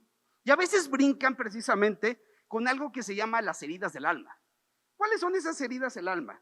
Rechazo, abandono, humillación, traición e injusticia, que surgieron precisamente dentro de este proceso llamado infancia, pero que se reflejan en este 2020, sobre todo en esa crisis, donde tienes que aprender tú tienes que aprender, querido joven, a ser tu propio padre y a ser tu propia madre, para que vivas ese renacimiento. También la vida conmigo, yo pensaba que había sido gacha, 6, 7 años de edad, mi papá dice, me enamoré, pero no de tu mamá, de otra persona, y se fue de casa. ¿Y sabes qué? Fue lo mejor tener esa crisis, porque gracias a mi padre, que seguramente va a estar viendo este lunes el video, hoy estoy acá. Si no hubiera sido por mi señor padre, créanme que no, y cuando lo vean, díganle, pues gracias, porque pues, no sé si su hijo sea bueno o no, pero le echa muchas ganas. Entonces, es precisamente dentro de esas crisis que cada cierto periodo, a veces son cada 5 años, a veces son cada 7 años, no lo sabemos, pero tienes que estar volteando a ver eso, porque a lo mejor decíamos, crisis no, es que no estabas preparado para el cambio, a lo mejor tu pareja ya no quiere contigo, y no estabas preparado para eso. Las mamás, mano arriba, quienes son mamás, mamis, también vas a tener crisis, porque cuando tus hijos sean adultos, internamente los vas a seguir viendo con esos ojos de niños. Y está bien, no estoy diciendo que eso está mal, pero de eso se trata. Sobre todo dentro de esas crisis, hoy en día estamos pasando por incertidumbres. Mis queridos jóvenes que por allá nos están viendo también, principalmente porque estamos viviendo un proceso VICA. ¿Qué significa VICA? Volátil, incierto, complejo y ambiguo. Donde este proceso va a estar constantemente dentro de nuestras vidas. De tal manera que tanto debemos de tener ese proceso de resiliencia. ¿Qué resiliencia? Palabras más, palabras menos. Que debemos de salir de esas crisis y salir fuertes. Y cuando pase el tiempo, volteamos a ver y decimos, valió la pena. Valió la pena. Incluso yo personalmente no tengo un coach, tengo 2 coaches debido a esa crisis. Y siempre he dicho, terapia o coaching para ti, para ti, para ti, para ti, para ti, para ti, para ti, para ti, y más veces para mí, porque a veces estoy muy loco, en el buen sentido de la palabra, ¿vale? Precisamente para ser resilientes, porque eso nos lleva a un paso verdaderamente interesante. Resiliencia es que salimos fuertes, mucho más fuertes, donde volteamos a ver y decimos, valió la pena, porque la vida así constantemente nos va a estar metiendo dentro de esas crisis, dentro de esas incertidumbres, procesos VICA, y principalmente estamos invitados a esa resiliencia. Y el cuerpo está diseñado para eso. ¿Qué pasaría si tú, espero que no, sales, vas caminando hacia prender el arbolito y te caes? ¿Te quedarías ahí? La respuesta sería no, no te quedarías ahí. Y date cuenta cómo el cuerpo y el cerebro tienen esa capacidad. Psicológicamente hablando, es otra historia. A veces es otra historia, que no nos queremos dar ese permiso y a veces nos victimizamos. Y querido joven que nos estás viendo y escuchando, quizá a veces soy fuerte, soy ácido, soy crudo. Esa es parte de mi misión en mi vida. Más que coach, mi ideal es tocar más de 1 millón de personas, que haya apuntes, manuales, a lo que yo me dedico, porque eso es lo que me levanta todos los días. Principalmente porque estamos viviendo un proceso de disrupción. ¿Qué es disrupción? Disrupción se entiende de la manera más o menos así. Si esto yo lo tiro y se rompe, ¿volverá a ser lo mismo?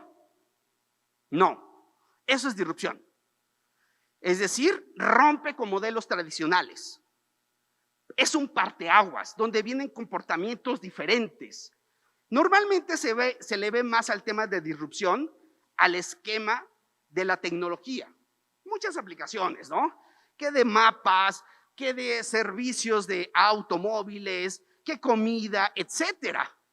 Pero en realidad, aparte del tema de la tecnología, debido a esas crisis, a esas incertidumbres y a ese proceso de resiliencia, todos estamos llamados a ese proceso de disrupción personal. Y hoy más que nunca, donde una de las principales habilidades y competencias, y aquí está mi amigo que no me dejará mentir, no tan solo son mis queridos jóvenes, allá que nos están viendo, no tan solo es en el tema técnico, sí, es muy importante. Ahora vienen otras habilidades que se les llama habilidades suaves o habilidades blandas. ¿Cómo cuáles? Como trabajo en equipo, como el manejo del estrés, como ser resiliente, como también saber manejar este proceso de disrupción personal.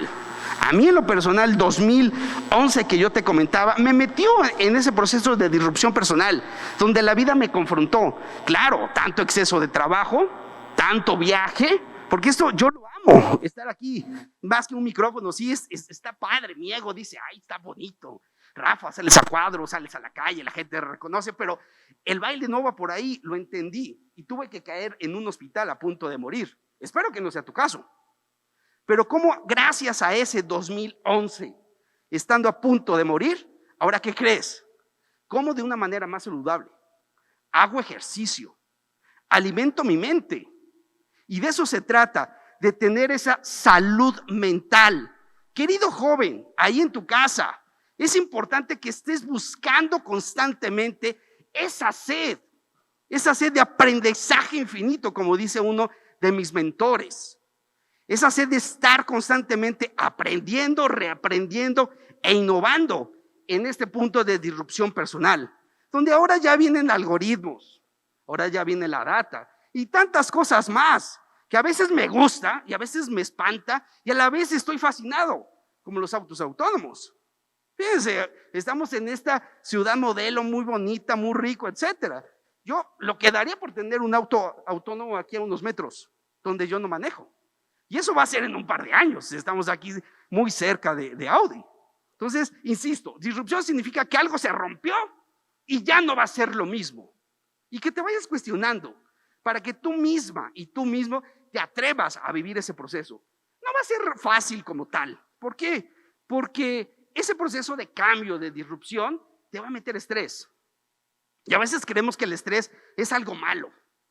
Y no, el cerebro naturalmente está facultado para generar estrés. Te platico algo rápido, brevemente, una pequeña historia. Veníamos ya pasando la caseta y al parecer nos querían asaltar. ¿Me dio estrés? Claro. Y gracias al estrés me dio esa alerta. Y esa alerta que me dio la gasolina para salir sano y salvo con mi camarógrafo que por ahí anda. ¿Vale? Entonces, hay un estrés positivo que se llama eustrés y un estrés negativo que se llama distrés.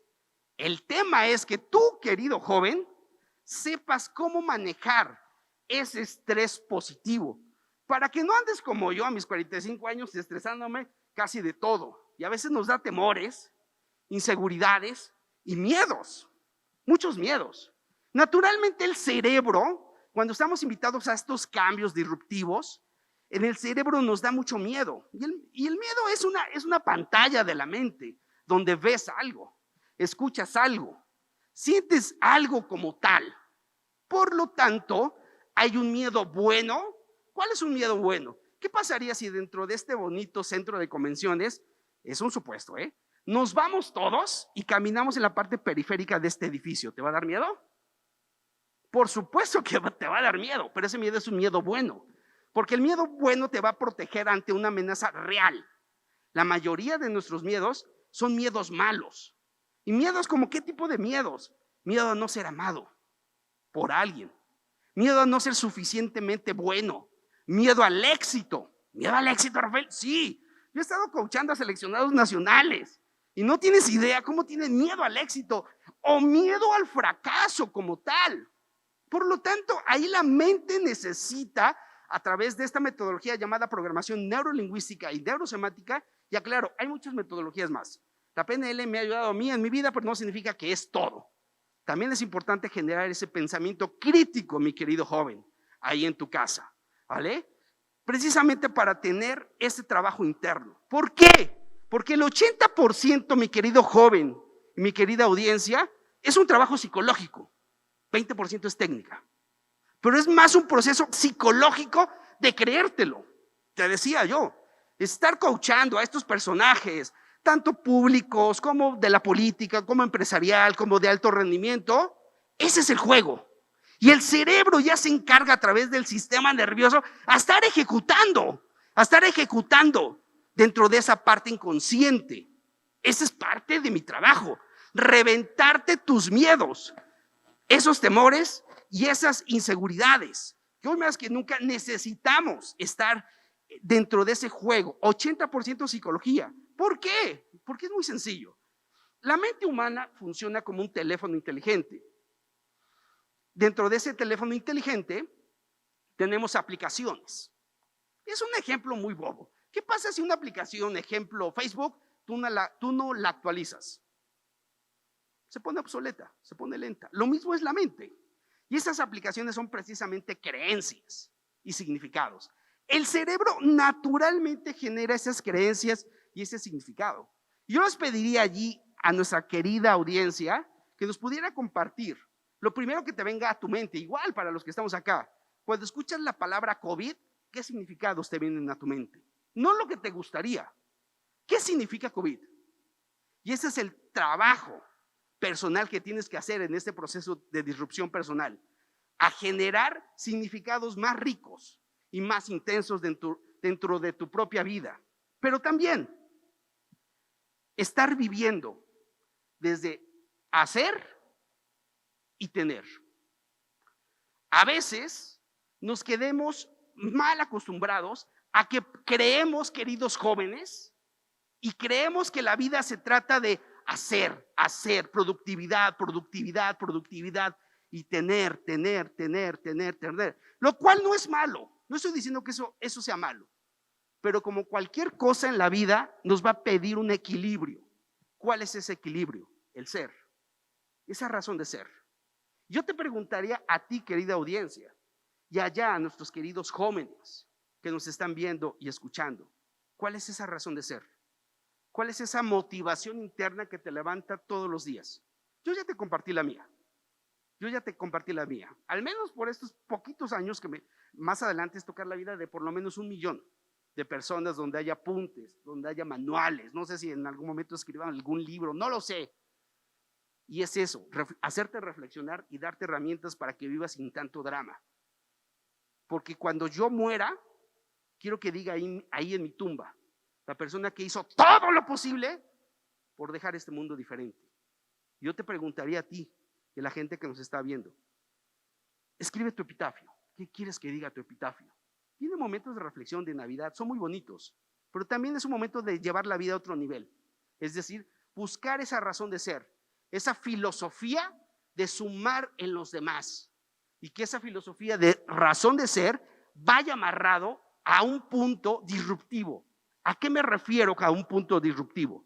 Me refiero a una palabrita, mi querido joven, que a veces ha sido muy manipulada, llamada autoestima. Rafael, autoestima, dale con lo mismo. En la autoestima, desde la neurosemántica estudia los significados de la mente.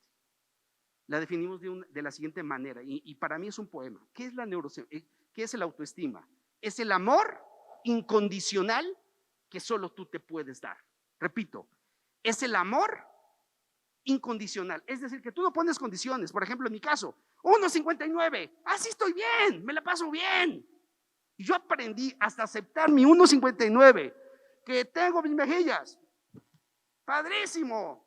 Ahora veo al espejo y me encanto. Por eso yo te reto. Cuando te pares frente al espejo, ¿te gusta lo que ves frente al espejo? ¿O le gritas a Dios, Dios, que devuelvan las entradas? Porque de ser así, necesitas generar ese músculo llamado autoestima. Nadie nace con una autoestima alta y nadie nace con una autoestima baja. Por eso repito, la autoestima es el amor incondicional, es decir, que no tiene condiciones. Como eres, así está el estuche, yo le llamo. Así, mi querido joven, ámate, cabrón, ámate, abrázate, nadie te va a abrazar más rico, más chido, más bonito que tú. Repito, es el amor incondicional. No hay una condición en lo que tienes o en lo que haces. Es decir, a lo mejor hoy me puedo estar equivocando como speaker, pero yo valgo. Así tú también. A lo mejor hoy, no sé, tu jefe te regañó, las cosas te salieron mal, pero tú vales. Por lo tanto, no relaciones tu autoestima a tus teneres y tus haceres. Sepáralos de ahí. Sí, hay áreas de oportunidad que tienes que trabajar, mi querido joven y mi querida audiencia. Pero repito, es el amor incondicional, no hay una condición. Y la otra parte me encanta, y con esa quiero cerrar, que solo tú te puedes dar. Solo tú te puedes dar. Es decir, no lo vas a recibir de nadie más. No me andes buscando autoestima con los hijos. No me andes buscando autoestima en tener cosas, porque si tienes cosas, hay más vacíos y más huecos. Y queridos chavos, qué buena onda que un loco como yo te viene a hablar de autoestima. Porque si esa información yo la hubiera escuchado, yo soy egresado del Centro Escolar Niños Héroes de Chapultepec, a mucho orgullo. Si un vato como yo me hubiera dado esta ponencia, créeme que no sé qué hubiera pasado. Porque mi trabajo es ese, meterte ideas y generarte conversaciones para reventar tanta cosa buena, positiva que hay en ti. Y espero que te la estés pasando bien. Y quiero cerrar ya por último con esa frase de uno de mis mentores. Y yo te sugiero también, jóvenes, y los que estamos aquí, que también estamos jóvenes, en tu vida también ten a un mentor. ¿Por qué? Porque un mentor ya llegó donde tú quieres llegar. Ya llegó, ya tiene cana. Yo digo de broma, ya hasta se divorció, cabrón. Ya te va a ahorrar muchas cosas. Y también ten a un coach o a un psicólogo para estar quitando todo esto. Y ese es uno de mis grandes mentores, en paz descanse, el doctor Bert Hellinger. Con eso quiero acabar. La vida se trata de vivir y de ayudar a vivir. Bert Hellinger. Muchísimas gracias. No sé si haya preguntas y aquí dejo para que me sigan en redes sociales.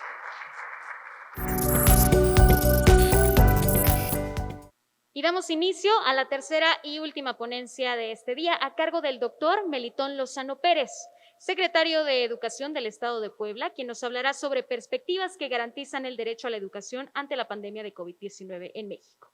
El doctor Melitón Lozano Pérez es originario de Izúcar de Matamoros, Puebla, profesor de normal primaria egresado de la Unidad Escolar Particular Miguel Cástulo de la Triste, licenciado en Educación Media con la especialidad en Biología por la Normal Superior del Estado, especialista en Planeación Participativa formado en la Universidad Javeriana de Colombia. Cuenta con una maestría en Investigación Educativa por la Universidad Iberoamericana y un doctorado en Educación avalado por la Universidad Iberoamericana y el ITESO de Guadalajara. A lo largo de su trayectoria laboral, ha sido profesor de maestría, facilitador de diplomados para docentes y directivos de educación media superior y educación básica en varios estados de la República Mexicana y desde 1985 ha desarrollado una práctica docente en los niveles de primarias, secundarias técnicas y generales, así como en el Colegio de Bachilleres del Estado en los cargos de jefe de materia estatal de investigación educativa y docente en el plantel 12 de Izúcar de Matamoros. También ha participado desde 1990 como asesor de juventud en espacios de educación no formal en México y en América Latina. En el servicio público, se ha desempeñado como presidente municipal de Izúcar de Matamoros y como diputado local del 2008 al 2011, además de su actual cargo al frente de la Secretaría de Educación Pública del Estado. Buenas tardes a todas y a todos. En primer lugar, agradezco la invitación de Patricio Zorrilla, muy amable, de nuestro amigo Fernando Canales. Un saludo, por favor, a Víctor Alejandro, director de Ciudad Modelo. Una gran oportunidad de estar conociendo toda esta gran experiencia. A los ponentes, gracias por compartir su aprendizaje. Y a todas las representantes de las instituciones educativas que se anidan aquí en Ciudad Modelo. Voy a compartirles algunas ideas. Le hemos titulado Perspectivas que garantizan el derecho a la educación ante la pandemia de COVID-19 en México. Miren, los seres humanos, por el hecho de haber nacido humanos, tenemos derechos. Y uno de los derechos fundamentales es el de la educación. Por lo tanto, es fundamental garantizar este derecho. Cuando se le garantiza a una persona, estamos posibilitando su desarrollo integral, que pueda transitar por este mundo feliz, y pueda transitar por este mundo plenamente. El derecho a la educación es un derecho bisagra, porque permite el acceso a otros derechos. Un ejemplo, una persona que tiene acceso al derecho de educación puede comprender mejor cómo alimentarse. Y en este sentido sabemos que hoy quien se alimenta bien es más resistente a la pandemia. Una persona que tiene derecho a la educación seguramente razona mejor su voto y tiene un mejor acceso a los otros derechos, a los derechos civiles y políticos, derecho al trabajo. Por lo tanto, es un derecho claro. Y el Estado está obligado a garantizar este derecho. Ante la crisis del COVID-19, es sumamente relevante cómo podemos seguir garantizando este derecho, no obstante haya cambiado la realidad de estar en un salón de clases y ahora estar en la casa. Bueno, ¿cómo garantizar este derecho? El proceso de aprendizaje integral y la excelencia educativa que plantea la nueva escuela mexicana exige de parte de los profesionales de la educación desempeñarse de manera reflexiva para atender de manera pertinente los desafíos que se le presentan al sistema educativo para garantizar el derecho a la educación en tiempo de COVID. Fíjense que en la Secretaría de Educación hemos adoptado lo que dice el presidente de la República. La educación no es un privilegio, es un derecho. Pero para que podamos aterrizar este concepto tan amplio, necesitamos hacerlo más concreto. Por lo tanto, nosotros consideramos que el derecho a la educación se afirma cuando es asequible, accesible, aceptable y adaptable. Este esquema de las 4A del derecho a la educación es un marco normativo y al mismo tiempo un marco conceptual que guía el proyecto educativo en Puebla. Voy a tratar de explicarlo, porque al mismo tiempo se convierten en un reto. Que la educación sea asequible. Cuando no estamos en pandemia, significa que existan escuelas suficientes, cercanas a los alumnos, maestros suficientes, maestros bien preparados, con conectividad, laboratorios. Eso es lo asequible. Pero ahora que estamos en pandemia, ¿en dónde está el reto? Porque estamos en la casa. Entonces el énfasis se encuentra en estar presente en todas las casas de todos los alumnos de forma adecuada, con maestros que estén bien formados para brindar una educación a distancia con recursos y materiales diversos en función de las características y necesidades de los alumnos. Aquí hay un reto clave, la formación de docentes. Los docentes deben de tener espacios de reflexión, espacios de retroalimentación, para que la esencia de la educación no cambie, sea en el aula o sea en la casa.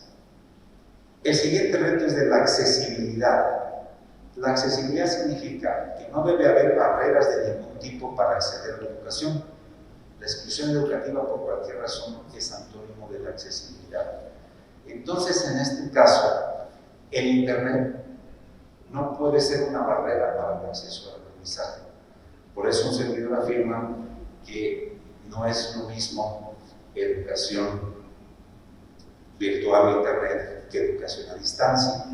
En el Estado tenemos aproximadamente el 24% de niños y jóvenes que tienen el acceso a Internet y por lo tanto, bien aprovechado, es muy útil tener la conexión sincrónica con sus profesores a través de diferentes aplicaciones. Pero ¿qué pasa con el 75% que no la tienen? Es necesario crear alternativas, crear otras posibilidades para garantizar el derecho a la educación y hablaré de ellas en un momento. La siguiente dimensión del derecho a la educación es la aceptabilidad. Esto representa un acercamiento a la dimensión de la calidad de la educación, pero desde la perspectiva de los estudiantes. Esto significa preguntarles a las niñas, niños, que poco lo hacemos, a los jóvenes, cómo valoran la calidad de la educación recibida. En primer lugar, si les resulta placentera, si les está resultando útil para su vida actual y futura. Por eso, significa ajustar los aprendizajes para que coincidan con sus intereses, desarrollar contenidos útiles para su vida actual y futura, con planes de estudio contextualizados y metodologías a distancia pertinentes. Entonces, aquí viene la pregunta, porque cambió la realidad, por lo tanto, la pedagogía tiene que cambiar. ¿Qué es lo más relevante en este momento que un alumno tendría que aprender? Indudablemente que a cuidarse y a cuidar a los demás, a ser solidario consigo mismo y con los demás. Por lo tanto, uno de los aprendizajes relevantes son los que en este momento del contexto se hace necesario. Ese tiene que ver con la aceptabilidad. La última dimensión es la adaptabilidad. Significa que la escuela se adapte a las necesidades e intereses de los alumnos y de las comunidades y no al revés. En ocasiones pongo un ejemplo cuando en un hospital llega un enfermo y mide 1,80, pero las camas son de 1,50. Entonces lo que hay que hacer es cortarle las piernas al enfermo para que se adapte a la cama. Eso es lo que ha hecho la escuela por muchos años. Por lo tanto, hoy, y más con la pandemia, nos exige una flexibilidad, que significa que los procesos educativos orientados a lograr que los alumnos, desde las condiciones que poseen, puedan acceder a las oportunidades de aprendizaje, valoren el logro de los mismos, haga evidentes sus avances, tome en cuenta sus necesidades. Esto tiene que ver con la adaptabilidad. Ahora bien, fíjense que el centro del proyecto educativo en Puebla es recuperar la esencia de la educación. ¿Y cuál es esta esencia? A mí me gusta siempre volver al origen. Y el origen se encuentra en el artículo 3º constitucional. Lo dice de manera muy clarita. Desarrollar armónicamente todas las potencialidades del ser humano, todas. En este sentido, hago un recorrido muy rapidito, cuando menos de los últimos 30 años de lo que ha pasado la educación en el mundo, y la UNESCO ha dado cuenta de ello. La UNESCO en 1972 saca un informe que se llama el Informe Faure y dice, lo que hemos olvidado es formar verdaderos ciudadanos y ciudadanas. Y nos hemos quedado solamente con un reduccionismo de la educación, enfatizando las competencias duras, enfatizando ciertas áreas del conocimiento como las matemáticas y el lenguaje, y hemos dejado de lado otras cosas. En 1996, el informe de Lors vuelve a señalar eso, que se ha erosionado la esencia de la educación y que nuevamente nos seguimos orientando solamente a determinadas áreas del conocimiento. Por ello es la necesidad, y así lo apuntan estos dos grandes estudios, la necesidad de formar ciudadanos, formar ciudadanía. En este sentido, quiero comentarles que justo la nueva escuela mexicana, ese es su principal aporte, la integralidad de la educación. Dice, ¿cuáles son las dimensiones? La dimensión es la dimensión cognitiva, física, emocional, cívica, moral, estética. Estas son las dimensiones que tendríamos que estar formando en los alumnos. Por lo tanto, una pregunta en las aulas es, ¿estoy desarrollando armónicamente todas las facultades del ser humano? ¿O solamente nos estamos circunscribiendo algunas de ellas? Y aquí me gusta poner un ejemplo muy claro. Hitler era sumamente inteligente, pero verdaderamente inteligente, y sabía de matemáticas y de física. Y por las mañanas escuchaba a Beethoven, a Bach, y después iba a los campos de concentración a quitarle la vida a miles de personas. Es decir, es probable que la dimensión cognitiva estaba muy bien desarrollada. Tal vez la parte estética, pero estaban descuidadas las demás dimensiones del ser humano.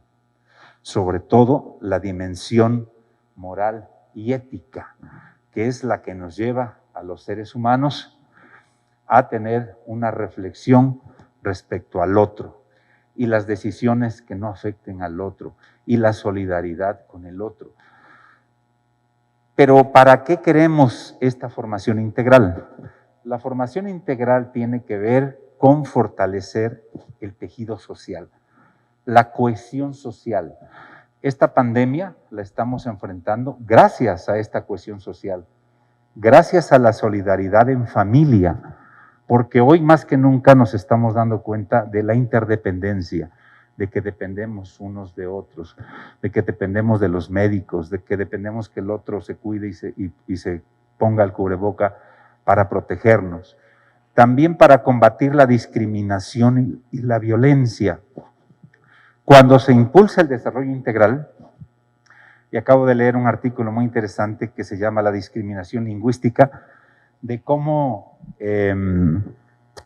estuvieron haciendo una crítica solamente por el contenido fonético de la nueva secretaria de Educación, Delfina Gómez, se me olvida un apellido. Es una persona muy bien formada, es una persona con una trayectoria increíble y el proyecto educativo seguramente irá en la línea de la nueva escuela mexicana, pero porque fonéticamente pronunció mal una palabra, viene la descalificación y la discriminación. Entonces, una persona formada integralmente generalmente respeta al otro en su legitimidad como otro, y eso es base para el aprendizaje. El otro aspecto es el de los derechos humanos. Vuelvo a repetir, los derechos humanos se convierten en el talante para poder valorar una sociedad. Una sociedad es mejor que otra en la medida en que posibilite la extensión de los derechos de los ciudadanos. Una sociedad es más democrática que otra en la medida en que los derechos sean una realidad y se materialicen. Por lo tanto, la escuela tiene que ser un laboratorio, tiene que ser un ejercicio diario de los derechos. De lo contrario, pareciera que la escuela está divorciada de la vida. Y en este momento, en la casa, justamente tiene que convertirse en el espacio de convivencia, de respeto, de no discriminación, de evitar la violencia, porque es parte de la formación integral de las niñas y niños. El siguiente es el pensamiento crítico. Existen diferentes tipos de analfabetismo. Hay un analfabetismo de no saber leer ni escribir. Hay otro analfabetismo digital, no saber utilizar la computadora, los programas. Pero hay otro analfabetismo que se le llama analfabetismo cultural. ¿Qué tipo de sistema tenemos en el país? ¿Qué tipo de economía? ¿Cuál es la función política? ¿Cuál es la problemática social que tenemos?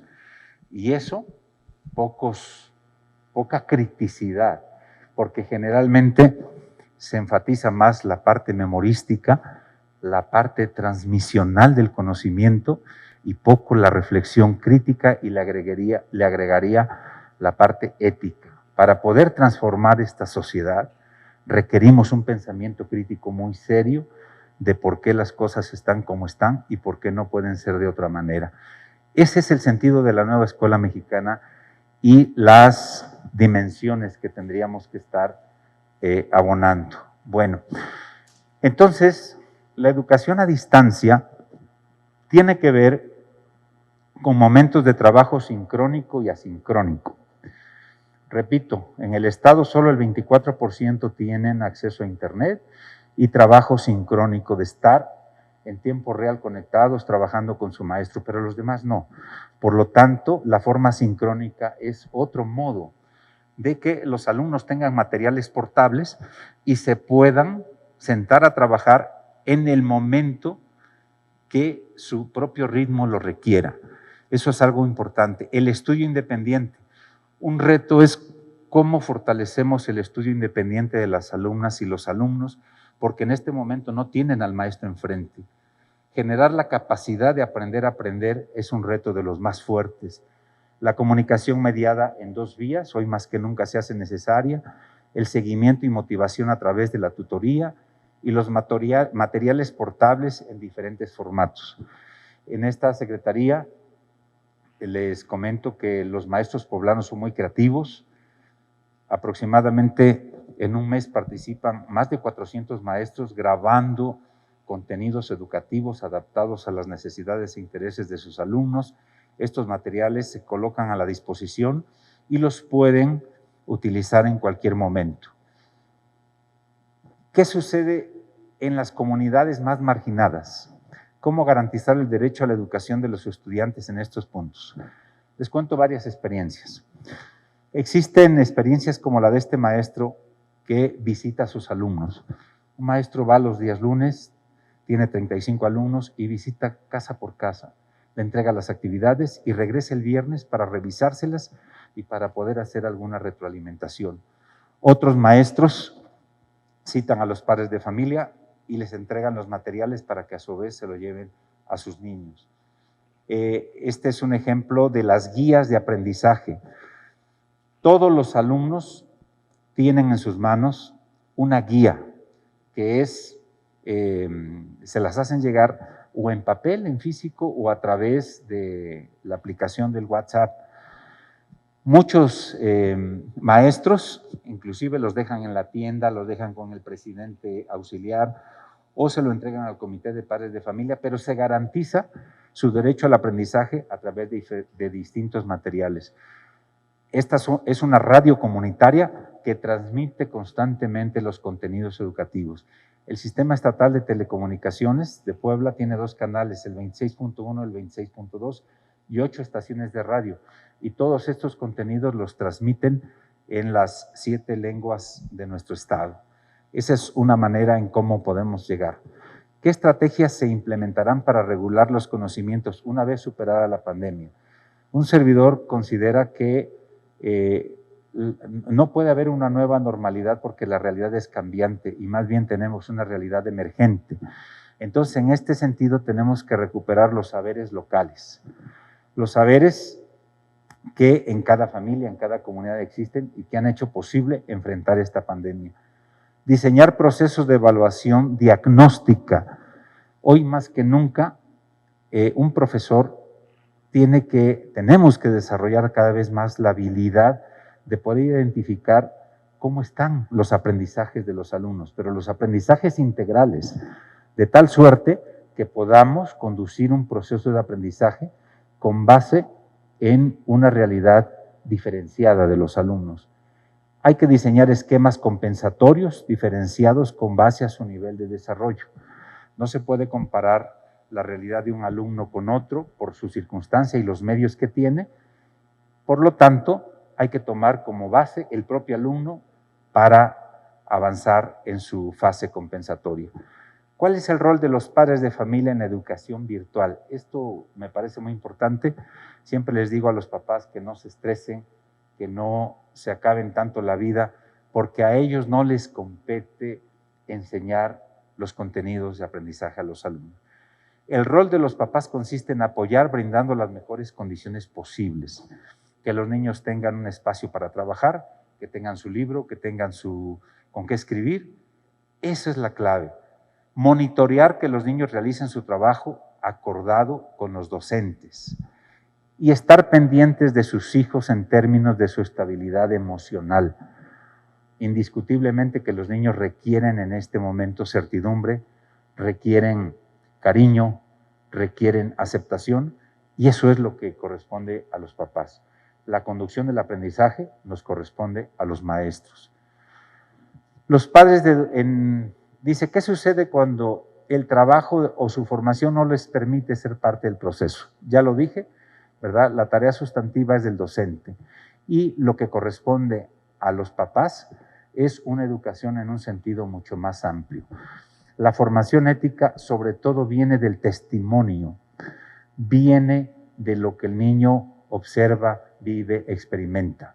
La educación es transformación en la convivencia, por lo tanto, es una gran responsabilidad de nosotros los adultos, a través de la forma de interactuar, cómo provocamos esta educación. más que estar enseñando matemáticas, física u otra materia. Los retos del docente en educación a distancia. Pretender apoyarse de sus referentes existentes en la modalidad presencial para aplicarlos en la modalidad a distancia, sin mayor ajuste que simplemente quitar los procesos de interacción entre el docente y las niñas, niños, adolescentes y jóvenes. La intervención del docente en esta modalidad es la de dar vida a los textos, generar ideas para que permitan aclarar el sentido de estos o incluso favorecer explicaciones que permitan profundizar en la comprensión. Y tercero, comprender que no se trata de mudar la clase presencial a una modalidad virtualizada, en la que los alumnos deban pasar todo el tiempo frente al dispositivo electrónico, olvidando las implicaciones de educación a distancia. La realidad cambió, el maestro debe cambiar, la pedagogía debe modificarse. En este sentido, nos toca, en primer lugar, enamorar, nos toca todavía profundizar más en los sentidos que tienen los aprendizajes a partir de la realidad vivida y sobre todo irlos guiando para que se logren estos aprendizajes. ¿De qué manera han asumido los docentes en estos últimos meses? Ha sido complicado, sí, pero me parece que los maestros han sabido comprenderse en situación la problemática que vivimos. Han respondido de manera flexible, han sido muy creativos y también entendiendo al otro en tanto a otro. Es decir, aprendiendo a respetar a sus alumnos, a respetar su ritmo, a respetar sus saberes y a respetar la situación que viven en cada familia. ¿Qué repercusiones podría tener el distanciamiento social en el desarrollo personal de los estudiantes? Creo que podríamos estar de acuerdo en que hay incertidumbre, pérdida de control en la vida diaria, estrés, trastornos del sueño, trastornos en la alimentación, ansiedad, letargo, angustia, enojo, pánico, depresión, pesimismo, infelicidad, falta de concentración, arrebatos de ira. Son varias de las implicaciones, pero también existen algunas implicaciones positivas: mayor integración, mayor acercamiento, mayor convivencia, mayor solidaridad entre los miembros de una familia. Y estos elementos son los que tenemos que tener en cuenta, porque todos los seres humanos tenemos características de valores, habilidades, intereses y experiencias que nos determinan en la manera de enfrentar situaciones de esta pandemia. Conocer estas características en nosotros mismos y en nuestros estudiantes nos brinda alternativas de abordaje para la educación a distancia. ¿Cómo educar en un contexto de crisis?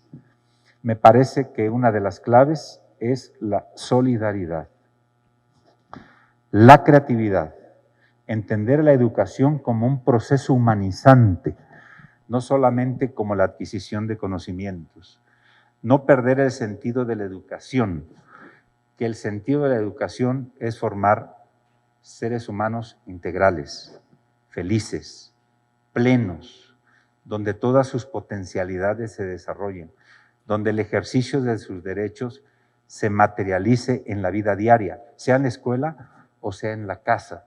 Y por lo tanto vamos a tener ciudadanas y ciudadanos que sepan matemáticas, sí, pero primero ciudadanos. Que sepan física, sí, pero primero ciudadanos.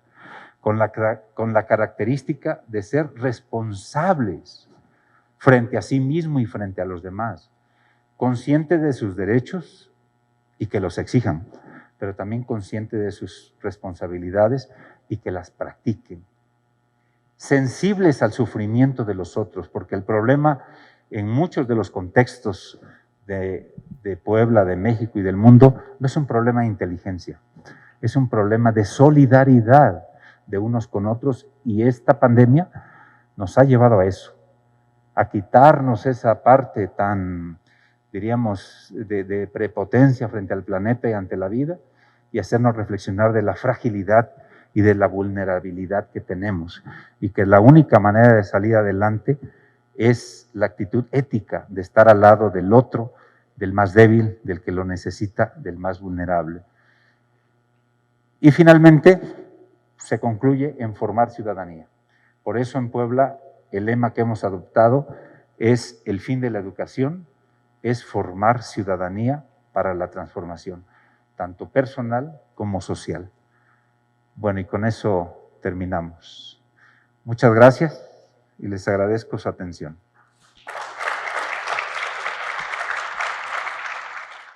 Para dar cierre a este evento, invitamos de nueva cuenta al licenciado Víctor Correao, director de Ciudad Modelo, para que nos dirija un mensaje de despedida. Bueno, pues sin duda ha sido un gran evento. Gracias, Patricio, por darnos espacio en este canal. Gracias, doctor Melitón. De verdad, ha sido un placer tenerlo, escucharlo, vivirlo. Es un momento único para nosotros. Gracias por su presencia. Gracias a los ponentes. De verdad, muchas gracias por elevarnos el ánimo y la visión. Gracias, Rafa. Gracias a cada uno de los rectores, de los directores. Olvidé mencionar hace un momento al Serjan. Quiero darles un reconocimiento porque el día que estuve con ustedes, que me hicieron el favor de invitar a su aniversario, su 6º aniversario, me di cuenta de que es un gran proyecto. Y basado en la educación dual, en la que ustedes basan esta pues educación, valga la redundancia, nos damos cuenta que este 80-20 de dedicarle el día a la práctica y a la teoría hacen que pues, los alumnos que están ahí puedan llegar a las líneas de producción de la planta armadora prácticamente de un día para otro. Gracias nuevamente a cada uno de ustedes. Regidora, muchas gracias. Dele nuestro agradecimiento porque en todo momento nos ha apoyado el presidente Arturo y es un gran aliado, un gran amigo para nosotros y para el gobierno que encabeza el titular del Ejecutivo. Quiero comentarles dos cosas y compartírselo. Admiro mucho a dos personas que me han dado muestra de el amor, del cariño con el que se debe de tomar el día a día a las escuelas. Una es mi madre, que se dedicó y se preocupó porque nos dieran educación a 5 hermanos, educación de primera calidad. Otra es mi esposa, que antes de salir a trabajar todos los días en la oficina, de venir a Ciudad Modelo, se queda con mis 3 chavos y batalla mucho, pero está ahí junto a ellos. Mi admiración para ellas dos. También quiero compartirles que la vida me ha dado la oportunidad de ser mentor de jóvenes, emprendedores, empresarios, y derivado de que tuve la oportunidad de cursar el programa de alta dirección de empresas en el Instituto Panamericano de Alta Dirección de Empresas, el IPADE, el cual compartí aula con otros empresarios que vivíamos y platicábamos los problemas del día a día de nuestras propias empresas, me convencí de poder entrar al programa de Enlace E+ del Tecnológico de Monterrey, Campus Puebla, donde precisamente damos esas mentorías de forma gratuita a empresarios, emprendedores, impulsando sus caminos del emprendedurismo, de la innovación. Y bueno, no me queda más que agradecer nuevamente este foro, esta plática. Gracias. Y invitarlos al encendido del árbol que vamos a tener en breve, en unos minutos, aquí en Ciudad Modelo, que refiere no solamente el propio acto de encender el árbol con luces, sino de esa fe, de esa esperanza que tenemos que tener para este 2021, deseándoles el mejor año, a pesar de todas las cosas que van a venir. Seguramente no serán fáciles, pero somos un pueblo unido y vamos a salir adelante. Muchas gracias nuevamente a todos ustedes. Licenciado, lo invitamos a que se quede aquí con nosotros y también invitamos al licenciado Patricio Zorrilla que nos acompañe aquí al frente para hacer entrega de los reconocimientos para nuestros ponentes. Doctor Melitón Lozano Pérez. Fuerte aplauso para él.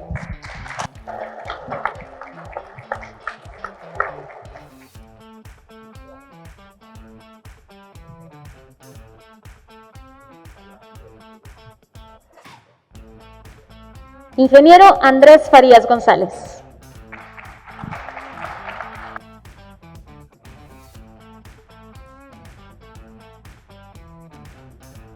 Maestro Rafael Sarmiento Medina.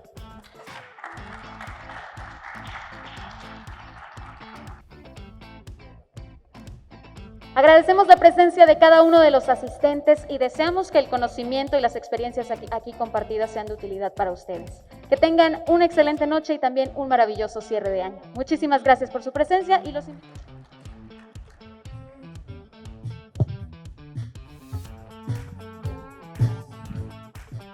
Y así se vivió educación virtual desde Ciudad Modelo. Compartan este video también con sus amigos y familiares y recuerden que nos vemos la próxima.